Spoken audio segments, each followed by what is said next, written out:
जैसा कि हम सभी जानते हैं कि भारतीय संस्कृति में, सनातन की संस्कृति में गंगा स्नान या अन्य नदियों के स्नान का बहुत ही महत्वपूर्ण स्थान है। ये जो स्नान है ये विभिन्न जो है पर्व त्यौहार के अवसरों पर किया जाता है।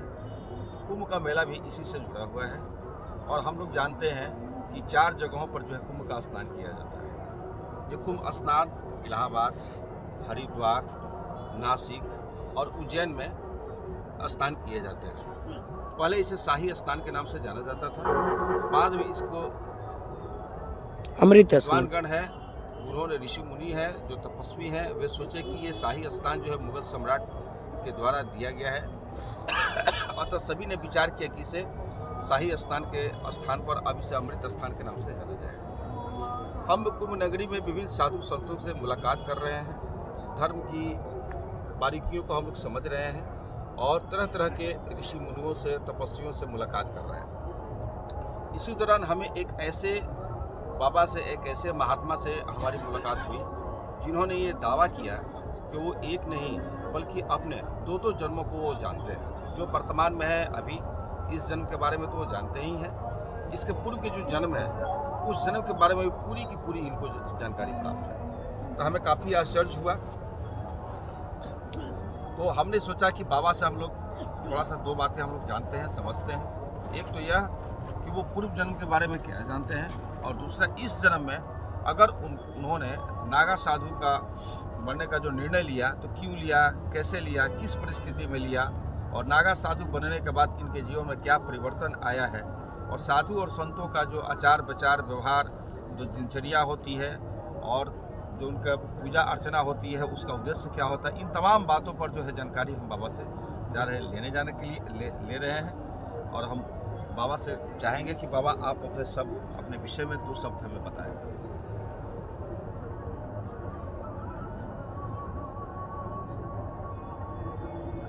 जी बोला जाए बाबा जी, यहीं से आवाज़ आ जाएगा। ओम नमो नारायण।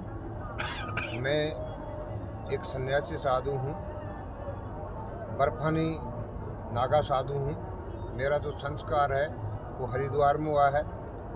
हमारे गुरुजी जो है श्री 1008 श्री महंत थानाधिपति श्री हीरापुरी जी महाराज, डूंगरी कला, जयपुर जिला, उनका मैं शिष्य हूँ। मैं बचपन से जब 3 साल का था तब मेरी शादी हो गई थी।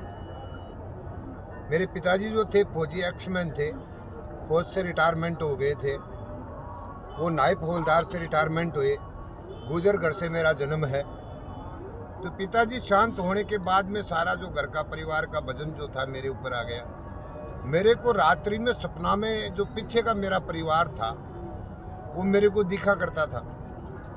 तो मैं अनुभव किया कि भाई ये क्या बात है, ये उनको क्या दिख रहा है, ये क्या परिवार है, पीछे का क्या लेना देना है।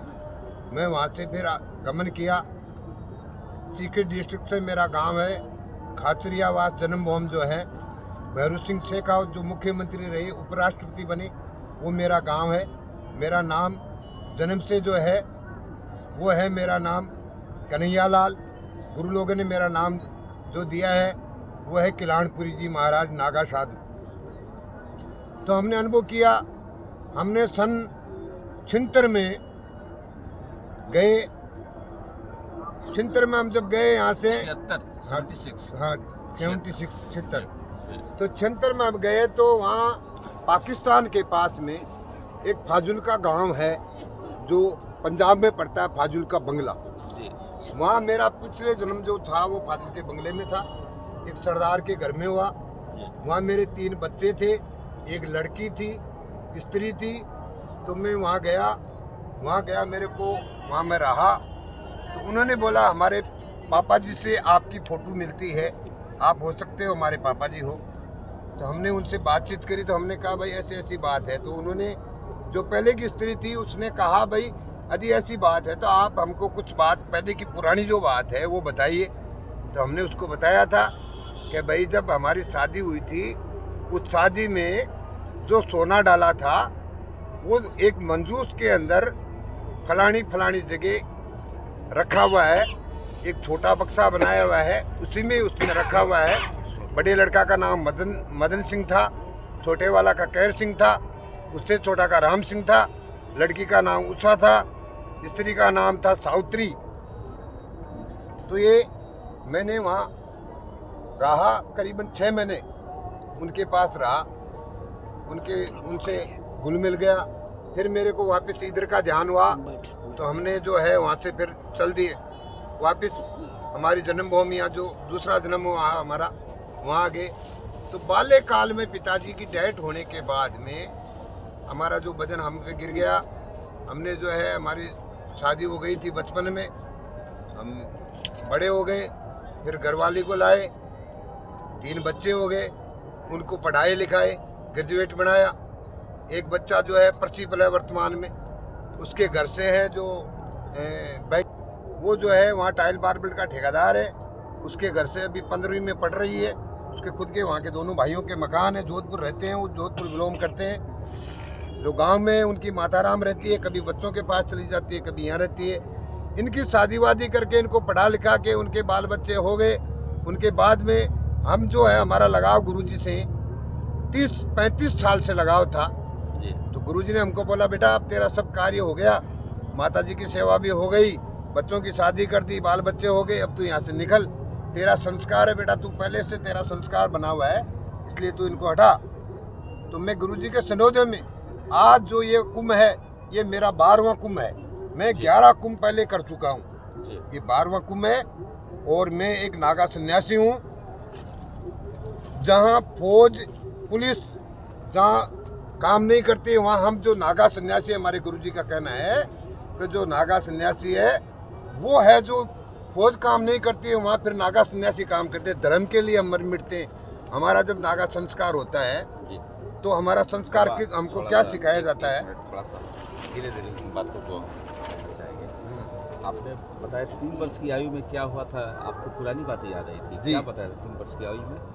3 वर्ष की आयु मेरी जो हो गई थी तो मेरे को सपने में दिखते थे, पहले सपने में पुरानी बातें याद आती थी मेरे को। उसके बाद जब 76 में मेरे जो पाकिस्तान गए, पहले के पूर्व जन्म के स्थान पर, तो वहाँ पर बाबा उस समय आयु कितनी थी आपकी? मेरी उम्र थी उस टाइम में 12 साल की।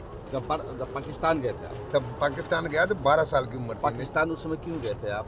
मैं वहाँ, एक मेरा दोस्त था जी, तो मेरे पिताजी शांत हो गए, तो उसने बोला भाई, वो वहाँ रहता था जी, तो बोला तेरे को धंधा पानी करवा दूंगा मैं, वहाँ तो चल मेरे साथ। अच्छा। तो मैं उसके साथ चले गया था। तो उस समय आना जाने का इतना दिक्कत नहीं था? दूसरे बॉर्डर पार करना ये इतनी वो दिक्कत नहीं थी। दिक्कत नहीं, वो पंजाब में था, बॉर्डर के बिल्कुल लग में था। मोंडा गांव पड़ता है पास में, वो मोंडा पाकिस्तान में था, फाजुल का जो है अपने हिंदुस्तान में था। तो क्या बाबा आपने जो है ये चीज़ें अपने पिताजी को बताई थी कि पुरानी बातें मुझे याद आती है? पिताजी तो हमारे शांत हो गए थे। किसको बताते? हम माता जी को बताई थी, माता जी को हमने बताई थी। माता जी ने बोला तू ऐसे, तेरे को सपना आ गया, तू बावला है, तेरे को पता नहीं, ये झूठ बात है, सब सपने में क्या पता क्या क्या हो जाता है। तो आप बाबा चले गए वहाँ पाकिस्तान, और उस जगह पे गए जो आपका पूर्व का स्थान था, और वहाँ पे जाकर परिजनों से आपने सारी बातें बताई, मिला उनसे। उन्होंने क्वेश्चन किया आपसे कि अगर आप पूर्व के मेरे पति हैं तो फलना बात आप बताइए, और आपने उसका उत्तर दिया। सब लोग संतुष्ट हो गए कि ये हमारे पूर्व के जो है पति हैं, ये लोग बच्चे हैं, ये संतुष्ट हो गए। उन्होंने कहा आप यहाँ रहो, मैं यहाँ नहीं रहूँगा, आपसे हमारा कोई नाता नहीं रहा, हमारा जन्म दूसरा हो चुका है, हमारे उधर भी परिवार है, हम उसी परिवार के साथ रहेंगे। और उसके बाद में मैं कभी उधर नहीं गया, नहीं कभी हमारी उनसे कभी बातचीत हुई, मैंने उनको भूलने की कोशिश की। अब बस जो है मैं सन्यासी बन गया। अब तो दोनों परिवार को मेरे सब परिवार से कोई लेना देना नहीं। आप जो सारे हो सब मेरे परिवार हो, है सन्यासी का सब है, नहीं कोई नहीं है, एक भोलेनाथ है जी, बाकी और कोई नहीं होता है। तो आपके पिताजी बाबा मिलिट्री में थे। नायब सूबेदार से रिटायरमेंट थे। और रिटायर करने के बाद वो जो है वो भी साधु बन गए।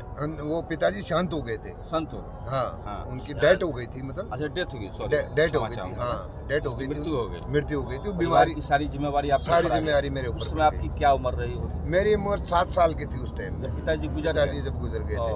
7 साल बचपन से ही परिवार का बोझ आपके कंधे, मेरे कंधे पे। मैंने मेरे एक भाई की शादी की है, जी मेरी एक बड़ी मेरे से बहन थी, जी उसकी शादी की। जी मेरे पिताजी मेरी शादी कर गए थे बचपन में ही, जी है ना। वो बीमार थे इसलिए उन्होंने शादी कर दी, जी पहले ही मेरा संबंध कर दिया था। जी। सारी जिम्मेदारी, फिर बच्चे हो गए तो बच्चों की शादी की तीनों की, पूरा परिवार का वजन पड़ गया। छोटे भाई है एक मेरा, शंकर नाम है उसका, जी उसके दो बच्चा, एक बच्चे की हमने शादी करी। जी एक बच्चा अभी पढ़ रहे हैं उनके वर्तमान में। जी वो अपना टाइल मार्बल का काम करता है। जी वो एक बहन है मेरी, जी वो जो बहन है वो उधर सीकर के पास में अड़ोदा गांव पड़ता है। वहाँ मेरा बहन का नाम श्याम सुंदर जी है, बहन का नाम माली देवी है। वो वहाँ रहते हैं, उनका परिवार है बड़ा पूरा, एक लड़की है। अब बातचीत होती है हाँ, परिवारजनों से? बिल्कुल होती है। अभी आते हैं वो लोग हमारे पास, आते हैं आते हैं, जी बातचीत करते हैं। जी कभी फ़ोन पे भी बात कर लेते हैं, कभी कोई उनको राय मशवरा लेना हो तो भी बात करते हैं। बच्चे लोग भी बात करते हैं। जी बाकी मैं, वो बुलाते हैं तो ही जाता हूँ, ऐसा नहीं जाता। नहीं उनके कोई शादी वगैरह हो, कोई फंक्शन हो हाँ तो मैं जाता हूँ, इतना घंटा 2 घंटा रुकता हूँ, जी। उसके बाद में फिर चले आता हूँ, फिर ज़्यादा नहीं रुकता तो हूँ मैं। बाबा, आप किस उम्र में नागा साधु बनने की बात मन में सोचे और किस उम्र से आपने सांसारिक जीवन को छोड़ करके जो है आप नागा बनने की ये प्रक्रिया में चले आए? प्रक्रिया में ऐसा है कि मेरे को देखो आप, नागा साधु बने ज़्यादा समय नहीं हुआ, 12 साल हुए हैं। 12 साल 12 साल हुए जी हैं, 12 साल हुए हैं। जी। गुरु महाराज की कृपा हो गई। गुरु महाराज ने मेरे को बोला, बेटा गृहस्थी में ऐसे ही मर जाएगा, जी कोई नाम लेने वाला नहीं रहेगा, जी और तेरा संस्कार जो है साधु का है। जी तेरी जिम्मेदारी तूने पूरी कर दी, जी अब तू साधु बन जा, जी सब तेरे आनंद हो जाएगा, कोई कमी नहीं है। जी पूरा परिवार को बैठा के गुरु महाराज ने बातचीत की, भाई मैं इसको साधु बना रहा हूँ, तुम्हारे कोई ऐतराज है तो बोलो। जी तो लड़का लोगों ने ऐसा बोला, भाई पिताजी की मर्जी है, ये साधु बने, गृहस्थी में रहे, कैसी भी रहिए, तो वैसे ही साधु ये, क्योंकि जी, ये जी। घर में पहले से ही 15 दिन से आते हैं, कभी 20 दिन से आते हैं, साधुओं में पहले चले से जाते। ही आप साधुता का जीवन जो है जिया करते मैंने थे। जी। मैं आचार व्यवहार विचार में अच्छा आपका विचार, जो हाँ, है जो भी भजन साधु का जो है भजन पार्टी कहीं भी जाती चर्या थी करती थी, मैं का- उसमें चले जाया करता था। जी। कोई संगीत वगैरह होता था वहाँ चले जाता था, कोई जी। कथा वगैरह होती थी वहाँ चले जाता था, बचपन अभी से ही। अभी आपकी आयु क्या है? अब मेरी उम्र है 70 साल 70 साल आपकी आयु। आयु है, और मेरे को ये भी अनुभव है कि मेरी उम्र रहेगी 81 साल। ये भी अनुभव है कि आपकी उम्र 81 साल तक 81 साल तक रहेगी, उसके बाद मेरा ये शरीर नहीं रहेगा, फिर मेरी समाधि लग जाएगी। रहेगी। और मेरा बैसाख का महीना 11 का दिन होगा, गुरुवार होगा, उस दिन मेरी शरीर जो है छूटेगा। आपको अपने मृत्यु का तिथि भी याद है? बिल्कुल मेरे को तिथि याद है, आप जी। नोट कर लीजिए से, ये हाँ। तिथि जो है उसी दिन मेरा शरीर पूरा होगा। 81 साल में बैसाख का महीना होगा, गुरुवार होगा, 11 की तिथि होगी, सुबह की 10:30 बजे की टाइम होगा। जी। हाँ जी, तब मेरा ये शरीर पूरा हो जाएगा। जब बाबा आपके मन में ये विचार आया कि मुझे जो है सांसारिक जीवन को छोड़ कर करके जब पूर्ण रूप से जो है साधु की जिंदगी व्यतीत करना चाहिए, दीक्षा लेना चाहिए, तो आप जब नागा साधु बाबा बने तो जी। थोड़ा उस प्रक्रिया के बारे में हल्का बताएंगे कि क्या क्या होता है इस प्रक्रिया में? हाँ, इस क्या प्रक्रिया दीक्षा दिया इस जाता है? प्रक्रिया में ऐसी दीक्षा दी जाती है, नागा साधु जब बनाते हैं गुरु लोग, तो उसकी प्रक्रिया क्या करते हैं कि पहले तो उसको ऐसे एकदम से नागा नहीं बनाते हैं, भाई आज ही नागा उसको बना दिया। जी हमने गुरु जी से 30 साल तक संगत की है, जी समझे नहीं। जी। फिर जब टाइम आया तो गुरु जी ने बोला, भाई चलो अब हरिद्वार का कुंभ आ गया, तेरे को साधु बना देते हैं। तो हम लोग यहाँ से गए तो गुरु जी ने 2 दिन तक तो हमको ऐसे ही रखा। 2 दिन बाद में बोला तुम मुंडन वुंडन करवाओ, तो हमने मुंडन वुंडन करवाया। फिर हमारे 5 गुरु दीक्षित हुए। जी तो हमारे गुरु जी एक पंजाब के थे, अपने वो लक्ष्मणपुरी बाबा, जी वो हमारे पंचगुरुओं में। एक धनगिरी जी महाराज हमारे पंचगुरु में। एक दिल्ली के थे सरस्वती जी महाराज, वो हमारे पंचगुरुओं में। एक दलीप गिरी जी महाराज है, वो हमारे पंचगुरुओं में। एक थानाधिपति कैरथल के थे हरियाणा के, वो हमारे पंचगुरुओं में है। जी फिर गुरुजी ने हमको ले जा करके वहाँ घाट पे बिल्कुल नग्न अवस्था के अंदर कपड़े वपड़े उतार के भभूति लगा दी, और जो है हमको एक डंडी दे दिया जी और एक माला दे दिया। जी एक हाथ में डंडी रही, एक हाथ में माला रही, और हमको जल में खड़ा कर दिया गया।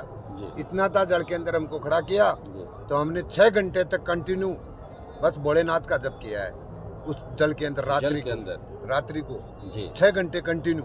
फिर हमको बाहर निकाला गया। जी बाहर निकाल करके फिर जो ब्राह्मण लोग उज्जैन से आए थे, जी वो हमारे जो पिंडदान उन्होंने करवाया। 17 पिंड भरे हमारे। जी 16 पिंड तो परिवार के, जी। नानी के, फूफी के, दादी के, सबके जितने भी परिवार के हैं जी उनके सबके। फिर हमारा जो नाम था, हाँ जैसे कन्हैयालाल नाम था मेरा, कान्हा राम मान लो, कन्हैयालाल मान लो, जी उसका भी पिंडदान कर दिया। और जी। फिर गुरुजी ने हमारा नाम रख दिया कल्याणपुरी। कल्याणपुर कल्याणपुरी हमारा जीवन दूसरा हो गया, वो जीवन हमारा वहाँ समाप्त समाप्त हो गया, जी। दूसरा जन्म हो गया। जी फिर हमको धर्मध्वजा के नीचे ले गए, जी जो हमारी धर्मध्वजा आपने तो देखी होगी। हाँ हाँ तो धर्मध्वजा के नीचे ले जा करके वहाँ हमारे को झटका लगाया, ऐसे लिंग पकड़ के लिंग के झटका दिया। तो हमने बोला ऊपर देखो, तो हमने ऊपर देखा ऐसे धर्मध्वजा की तरफ, तो लिंग के झटका दिया ऐसा झटका, जो इतनी पीड़ा हुई बहुत ज़्यादा, जी बिल्कुल नीचे बैठ गए हम, इतनी पीड़ा हो गई। हाँ, फिर हमारा ये यहाँ से जो है लिंग वगैरह सूज गए सब, जी 2-3-5 रोज तक ऐसी सोजन आ गई पूरी। जी फिर हमको गुरुजी ने एक ऐसा कोई दवाई दिया, उस दवाई से हमने उसको रोज धोया, गर्म पानी का सिकताव किया, जब जाके 10-15 दिन के बाद में तो हमारा वो संतुलन हुआ। बाबा आपने क्या बताया कि लिंग को पकड़ के लोग झटका देते हैं लकड़ी से लकड़ी से, ऐसी एक लकड़ी रहती है, हाँ। उस लकड़ी में ऐसे फंसाते हैं, जी ऐसे फंसा के जी फिर उसको ऐसा झटका देते हैं। जी झटका देने से ये क्या नसें जो हैं हाँ। ये टूट जाती है, टूट जाती है हाँ, फिर ये काम नहीं करता है। जी अब हमारा लिंग जो है काम नहीं करता है, जी जी जी बिल्कुल, ये खाली पेशाब करने का काम का है, जी। बाकी स्त्री के पास हम जाए तो हमारा काम नहीं करेगा। तो बाबा जब ये बात है, जैसे कि बंध्याकरण हम लोग जब देखते हैं, जैसे बहुत सा जो है बकरियों में किया जाता है, बकरों में किया हाँ, जाता बस है, वही बात। बैल में हाँ, किया जाता है, बैल में किया जाता है। जो मानव है, हम लोग भी क्या करते हैं कि उसको पुरुष बंध्याकरण किया जाता है, उसमें नस को काट दिया जाता है। तो जो इतनी पीड़ा लोग बर्दाश्त करते हैं, हाँ। तो क्या वो लोग बंध्याकरण करवा करके नागा साधु नहीं बना जा सकता है? नहीं, ऐसा ये मतलब जो क्या है कि देखो, क्योंकि पीड़ा तो बहुत होती है, पीड़ा तो होती है, पर हाँ। बाकी वो पीड़ा सहन करनी पड़ती है, हम लोग पीड़ा सहन करनी पड़ती है। यदि ऐसा वो नहीं करते हैं जी। तो फिर वो कोई गलत काम कर जाते हैं, तो हमारे जो नागाशाही है उसमें दाग लग जाता है, दाग लग जाए, इसलिए वो नागा बनाते हैं। तो पहले इसका वो झटका देते हैं। परंपरा है ये जो है और इसमें नागा गुरु साधु लोगों की का ऐसा भी परंपरा है, जी यदि कोई जवान छोकरा है और ज्यादा जोर से झटका लग गया जी तो मर भी जाते हैं, मर भी जाते हैं। तो गुरु लोग कहते हैं बच गया सो गुरु का लाल, मर गया सो झटका बाल, उसको गंगा जी में बहा देते हैं, गंगा जी में बहा देते हैं, भाई चलो जी ये गया काम से है। तो कोई जोर से भी लग जाता है, किसी के थोड़ा भी लग जाता है, बट जवान जो होता है ना उसके जोर से भी लग जाए। हम तो वैसे भी उम्र खाए हुए थे, जी फिर भी जो हमारे को झटका दिए थे हमारे गुरुजी ने, उन्हें तो वो सोच समझ के दिया था, फिर भी थोड़ा सा कुछ ज़्यादा ही लग गया था। जी तो हमने 15-20 रोज तक परेशानी रही, उसके बाद में धीरे धीरे सब जो है प्रक्रिया सब ठीक हो गई। ठीक। और दीक्षा लेने के बाद इसके बाद अगला प्रक्रिया क्या हुआ?